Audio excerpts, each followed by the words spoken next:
O programa hoje é um programa pedagógico, com médicos nos ensinando a valorizar e a preservar a nossa qualidade de vida, nas especialidades que tem cada um deles. Antes de passar ao Dr. Arlindo Dávila, que é coordenador da neurocirurgia do Sistema de Saúde Mãe de Deus, quero dizer que no intervalo o Dr. Breno Rigel Santos disse aqui uma frase proverbial que vai encerrar o programa daqui a pouco, portanto aguardem. O doutor Breno disse que acabando com o tabaco, o açúcar e o álcool, esvaziam-se os hospitais. Tabaco, açúcar e álcool. Então, tenhamos toda a atenção daqui a pouco, o senhor vai discorrer sobre isso. Voltemos ao doutor Arlindo Dávila. As descobertas sobre o cérebro, em que medida estão ajudando o tratamento no seu setor, doutor Arlindo? Eu acho houve progressos em várias áreas da neurocirurgia. Essa questão, por exemplo, do transplante de células, né?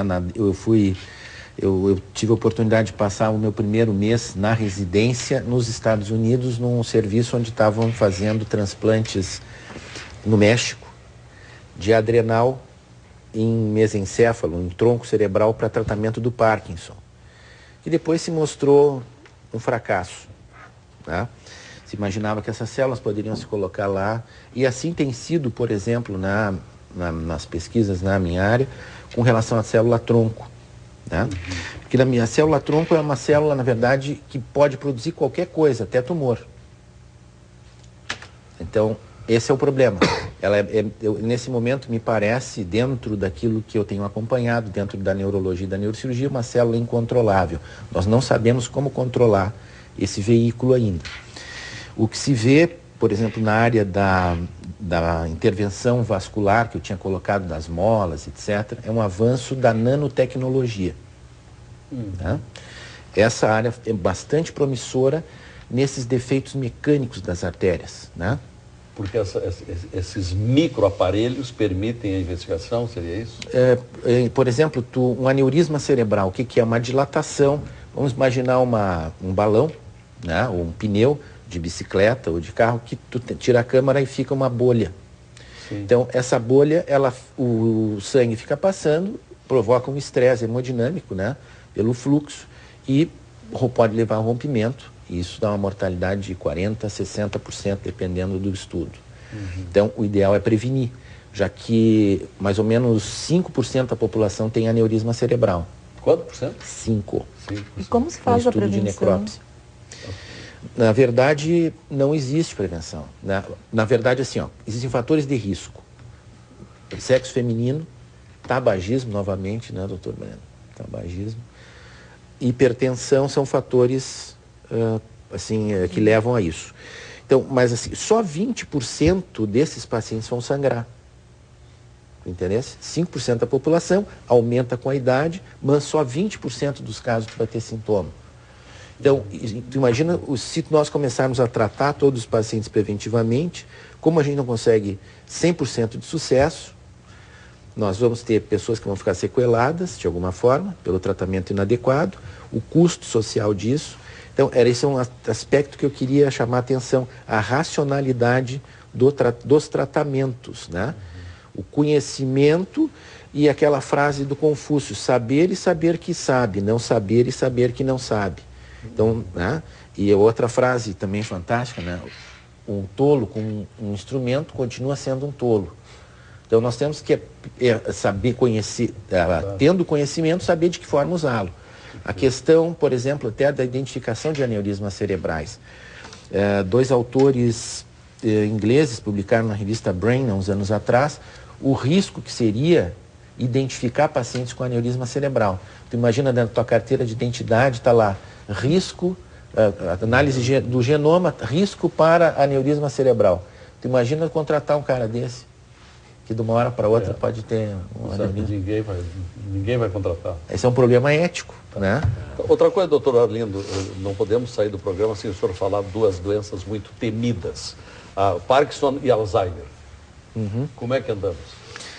O Parkinson e o Alzheimer, com o advento da questão molecular, da análise molecular, e acoplando a imagem tem havido uma modificação na compreensão.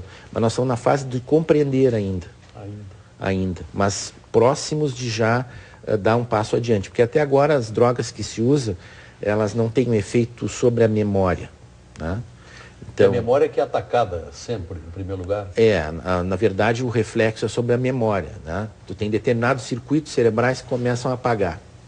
Né? Há um acúmulo progressivo dentro da célula de uma substância, uma proteína, né, que se acumula, e ela, dentro da célula existem vários caninhos, vários encanamentos que chamam microtúbulos. E esses microtúbulos, eles vão perdendo a capacidade de comunicar um lado da célula com a outra, eles vão se novelando. E chega a memória. E aí essa célula atrofia, outra atrofia. Sim. E daqui um pouquinho, como se for chegar daqui em Viamão, acabou a Bento Gonçalves. Como é que tu vai fazer para chegar em Viamão? Tu tem que achar outro caminho. Aí vai por outra via. Aí estoura outra via e a pessoa não tem mais acesso àquele lugar. Né? E aí vai repercutindo em todo o organismo? Não, aí como o cérebro é a joia da coroa do organismo, né? Na verdade, então a partir daí tu começa a ter declínio, tu não tem mais vida de relação, tu começa a ter dificuldade para te movimentar. A relação do Alzheimer com o Parkinson é uma coisa muito próxima. Como é que exatamente? Fale sobre como é que é esta relação? Na verdade, seriam dois tipos de acúmulo diferente de proteína que aconteceriam para diferenciar as duas doenças. E tem uma doença que é chamada doença de Corpus de Levy, que começa com Parkinson, e essa é clássica, né? O Parkinson levando à demência, mas praticamente todos os pacientes com Parkinson acabam evoluindo para algum grau de demência, em função, assim, a grosso modo, né? Dizendo, se o cérebro é uma cidade e eu vou perdendo progressivamente as vias pela qual eu posso trafegar, eu vou ficando sitiado. Eu não sei mais o que acontece no Partenon, nem aqui, nem acolá, então eu vou me isolando, então eu vivo daquelas lembranças anteriores e vou apresentando uma regressão motora, né? Então essa questão está no limiar, na minha maneira de ver, da compreensão e a partir daí de um tratamento mais eficaz como drogas. Isso dá para detectar precocemente?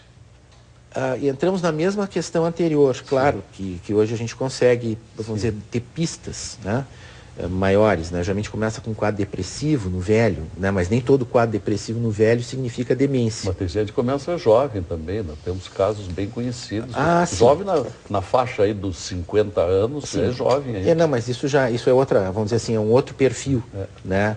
É um outro tipo de doença. Eu costumo dizer assim, a gente tem conhecimento sobre algumas doenças, mas não conhecemos o CEP da doença. Tu diz assim, por exemplo, Via Láctea. Está na Via Láctea, lá está a Terra. Mas onde é que, na Terra, onde é que é? Se eu souber ainda onde é que está a Terra, isso aí. Aí vem aquela história que falamos há pouco aqui, a pesquisa com DNA. Aí exatamente, sim, a pesquisa molecular. Chegaremos um dia lá, né? Não, para ter mais um exemplo dentro da área da neuro-oncologia, que para mim é muito significativo, né? Neuro-oncologia, tem relação? Na verdade, assim, sim, são os tumores cerebrais. Há pouco tempo, na verdade, durante o meu período de residência, eu nunca vi um doente durar mais do que um ano e meio, com glioblastoma multiforme, por exemplo, que é o pior câncer no cérebro. Hoje, eu pessoalmente tenho 3 pacientes, um está vivo há 8, outro há 7 e um durou 5 anos. O que é isso? Resultado de um tratamento com uma droga que não existia. A outra questão aí, diferentes tipos de tumores. O mesmo tumor, glioblastoma multiforme, por exemplo, hoje se conhece 3 subtipos moleculares. Então, provavelmente, nós vamos conseguir uma bomba para o A, para o B e para o C, diferente. Né? Então, esse conhecimento vai nos progressivamente nos libertar das doenças. Né? Muito bem, vamos fazer mais um intervalo. Estamos aprendendo bastante e atualizando muita coisa sobre novidades na medicina com os nossos convidados. Fazemos um intervalo, voltamos para o bloco final, em que os nossos convidados dirão aquilo que ainda não puderam dizer aqui e que é muito importante para a orientação dos nossos telespectadores. Vamos começar pela doutora Liane Rezich, que é chefe da unidade de criobiologia do Hospital de Clínicas e Banco de Sangue de Cordão Umbilical. Voltamos.